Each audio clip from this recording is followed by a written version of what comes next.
రామ్ ప్రసాద్ గారు, ఈ కార్ అనేది పేదవాళ్ళని చేస్తుంది అనేది బయట ఒక స్టేట్మెంట్ ఉంది. సో దీని గురించి మీరేం చెప్తారు? అండ్ డీటెయిల్డ్ గా దీని గురించి ఎక్స్ప్లెయిన్ చేయగలరు? కార్ ఏమి పేదవాళ్ళని చేయదండి. అంటే కార్ లేని వాళ్ళంతా ధనికులు అయిపోయారా? కారు మిమ్మల్ని పేదవాళ్ళని చేస్తే కార్ లేని వాళ్ళంతా ధనవంతులు అయిపోవాలి కాదు కదా. అసలు మీరు కారు కొనాలా వద్దా, ఇల్లు కొనాలా వద్దా, లేదు కార్ అంటే ఒక డిప్రిసియేటింగ్ అసెట్, మీరు 10 lakhs కారు కొంటే మీకు 5 years తర్వాత 2 lakhs అవుద్ది, ఇవన్నీ బేస్లెస్ పాయింట్స్. ఒక వ్యక్తికి కార్ అనేది అవసరం అయితే ఖచ్చితంగా కార్ తీసుకోవాలి. నేను ఏమీ తినకుండా కార్ ఎక్కకుండా డబ్బులన్నీ దాచిమాత్రం ఏం చేస్తానండి? డెఫినెట్గా కార్ తీసుకోవాలి.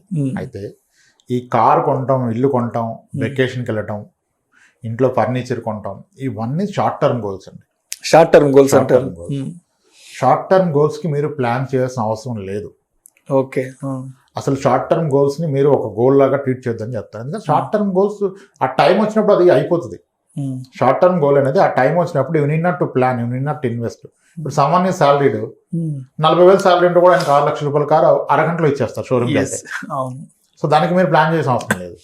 నేను వెకేషన్కి వెళ్ళాలనుకున్నాను ఫ్యామిలీతో సడన్గా సమ్మర్లో, ఒక క్రెడిట్ కార్డ్ స్వైప్ చేస్తే వెళ్ళిపోవచ్చు, tours and travels ticket book చేస్తాడు. సో ఇవన్నీ short term goals.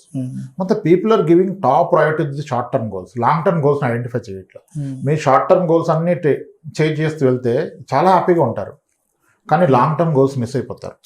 Long term goal is something like మీ retirement goal, kids higher education goal, ఇవి long term goals. Short term అనేది వెన్ యువర్ శాలరీడ్, మీకు monthly salaries అన్ని manage చేస్తారు. Car అన్నారు కదా, కారు గురించి ఒక ఎగ్జాంపుల్ చెప్తా. కారు మనకు సెట్ అయ్యే కారు మనం కొనుక్కోవాలి. మాకు ఒక కస్టమర్ ఉన్నారు, హైదరాబాద్లోనే ఒక ఏరియాలో ఉంటారు. ఆయన ఒక అపార్ట్మెంట్లో స్టే చేస్తారు. మన దగ్గర ఒక మంచి మ్యూచువల్ ఫండ్ ఇన్వెస్ట్మెంట్ నడుస్తుంది, ఆల్ గోల్ బేస్డ్ ఇన్వెస్ట్మెంట్.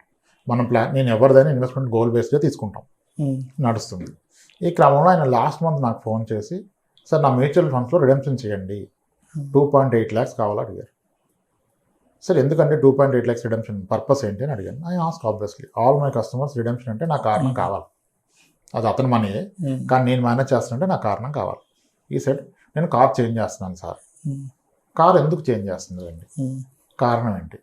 అతనికి వ్యాగనర్ కార్ ఉంది, విచ్ ఇస్ 8-9 years ఓల్డ్. ఆయన కొన్నది కూడా సెకండ్ హ్యాండ్ కార్, కానీ నో ప్రాబ్లం నడుస్తుంది. ఎందుకు చేంజ్ చేస్తున్నారు సార్ అన్నా. సార్ మీకు తెలుసు కదా, మనం కొత్తగా అపార్ట్మెంట్ ఫ్లాట్ తీసుకున్నాం కదా సార్, షిఫ్ట్ అయిపోయాం అక్కడికి. మొన్న సండే రోజు మార్నింగ్ మీటింగ్ అయింది, మా అసోసియేషన్ మీటింగ్. ఇలా 20 మందిని కూర్చుని ఉంటే మా పై ఫ్లాట్ అతను 104 అతను వచ్చేసి నన్ను ఇలా అన్నారు, సార్ మీది ఎలాగో వ్యాగనర్ కారు, మీకు లక్కీ మీకు లాటరీ తీస్తే వచ్చిన పార్కింగ్ ఏమో చాలా పెద్ద పార్కింగ్ మీకు అసైన్ అయింది కదా, ఓకే మీ కారు మా పార్కింగ్లో పెట్టుకోండి సార్, మాది స్ట్రైట్గా ఉంటుంది, మీరు వెళ్ళిపోండి, మాది కొంచెం పెద్ద కారు కనుక మాది ఇన్నోవా కనుక ఇక్కడ పెట్టుకుంటాం సార్ అని అన్నా. ఇప్పుడు పరిస్థితి ఆలోచించండి మీరు ప్రాక్టికల్గా. 20 మంది ముందు ఆయన చెప్పాడు, మీకు మీరు చిన్న కారు కదా సార్ అక్కడ పెట్టుకోండి, నాది పెద్ద కారు కదా ఇక్కడ పెట్టుకుంటాను, మీరు నా పార్కింగ్ వాడుకోండి అన్నాడు. మీరు 20 మంది ముందు నువ్వు చెప్తే 20 మంది అనుకుంటారు, ఈయనకు పోయేది ఏముంది, చిన్న కారే కదా ఆయన చెప్పింది తినొచ్చు కదా అనుకుంటారు. అది ఇబ్బంది అయిపోయింది. ఈయన ఎస్ అని చెప్పాడు, కానీ ఈజ్ నాట్ కంఫర్ట్. అంటే 20 మంది ముందు ఆయన నాది చిన్న కారు అన్నాడు, ఆయన పెద్ద కారు అన్నాడు.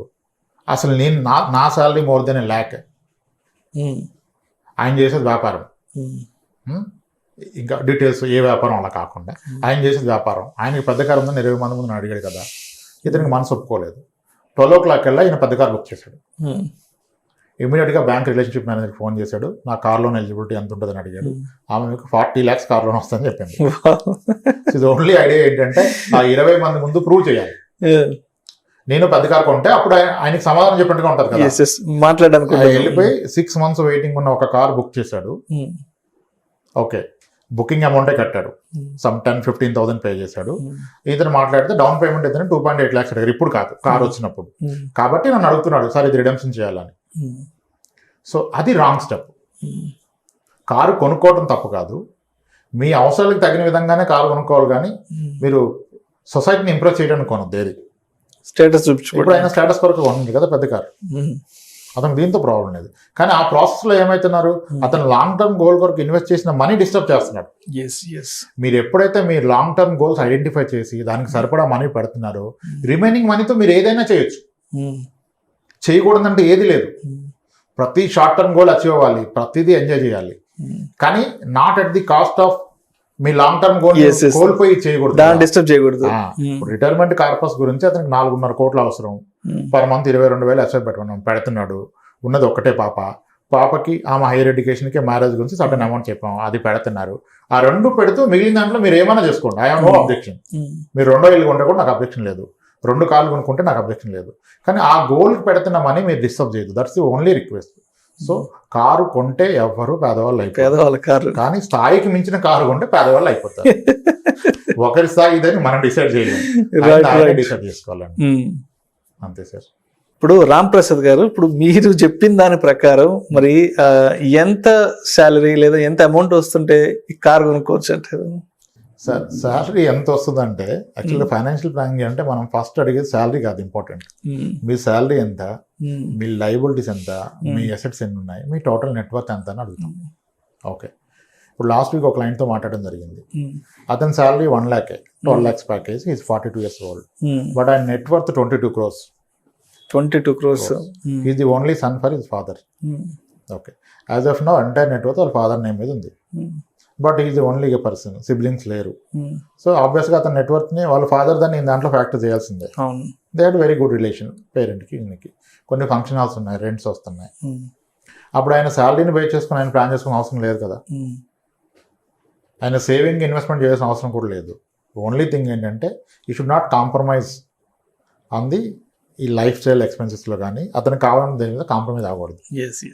ఓకే, బట్ ఆయనకు ఒక ఇంటెన్షన్ ఉంది, బట్ ఏది ఉన్నా సరే సార్ మా బాబు ఎడ్యుకేషన్ నేనే దాచుకుంటాను అన్నారు. అది మాత్రం నేను మా ఫాదర్ అన్నాను, దట్స్ ఎ గుడ్ ఐడియా. ఇప్పుడు అతనికి ఎంత కావాలో అది పెట్టుకోండి, your retirement is taken care. నాకు అంత కార్పస్ పెట్టుకొని నేను రిటైర్మెంట్ గురించి తినకుండా దాచుకోవాల్సిన అవసరం అయితే లేదు. బాబు ఎడ్యుకేషన్కి ఒకటి పెట్టి మిగిలినంతా మీరు ఏదైనా తీసుకోండి. So it depends person to person. ₹1,00,000 వస్తే నేను కారు కొనుక్కోవాలంటే మేబీ మీ పరిస్థితులు అనుకూలించకపోవచ్చు.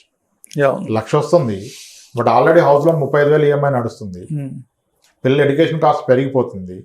The best investment in one's life is the child education. Education కన్నా బెటర్ ఇన్వెస్ట్మెంట్ లేదు.